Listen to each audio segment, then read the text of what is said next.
Kendrick Lamar. He's from a city called Compton. This is their city hall as seen in the video. Wait, I thought he was from Los Angeles. Well, Compton is part of the greater Los Angeles area, so he still says he's from Los Angeles, which is why this clown appears in Kendrick Lamar's video. He's a Los Angeles legend named Tommy the Clown who keeps kids off the streets through dance. He also invented a popular dance called crumping. Kinda. This is his dance crew. They're wearing red, white, and blue to symbolize America versus Canada, but also to symbolize these two groups of individuals that didn't like each other for a very long time. Hey, you know who else was part of this group? Kendrick Lamar. Just kidding, kinda. Listen closely. Don't make the same mistake as Drake. Rapper YG, as Drake said, grew up as a full member of the Red group, but see, Kendrick Lamar grew up as an affiliate of the Red group, meaning that he grew up on a certain block as to where all his friends loved that color red and his family members loved that color red, meaning that the Red people will always have Kendrick's back. So when Drake tried to put them against each other, it showed how clueless he was about Los Angeles and street culture really, so YG had to correct him by showing up in all of Kendrick Lamar's concerts and videos. Like this guy, DJ Mustard, who made the beat for Not Like Us. He's also from Compton, but get back on track, we're talking about Kendrick. Just kidding, we're talking about Steve Lacy, also from Compton. That's why he performed at Kendrick's concert. Tyler the Creator's from a neighborhood like right next to Compton. That's why he performed. Russell Westbrook's from the same neighborhood as Tyler the Creator, which is why he hopped on stage and LeBron James didn't, because LeBron James understood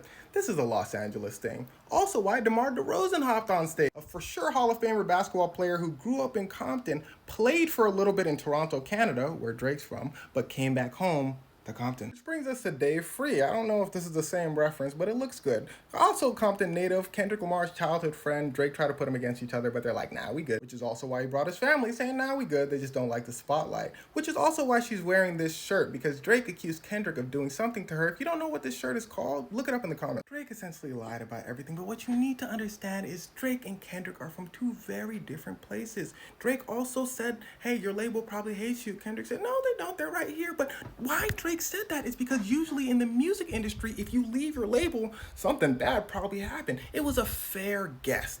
But what Kendrick is trying to say, and what has been trying to say, it's not always about the fame, it's not always about the money. This whole thing is not even about Drake. It's about hip-hop, which is the Black community, especially your community, which is why Tyler and them came back home to perform with them. Which is that Roddy Ricch? Which is why old hip-hop videos would always bring the neighborhood out. Always drove around the city. Always got food at that neighborhood spot that everyone loved. This is what Pusha T was trying to tell you guys with this picture, and this is why Princess can't join the Powerpuff Girls. You can't buy your way in, you can't fight with all the members, and you can't just say you're a Powerpuff Girl. There's a little more to it. And this is why your favorite rapper is Kendrick Lamar, because although he could have spent his whole career making hits, he decided to make music to uplift his community.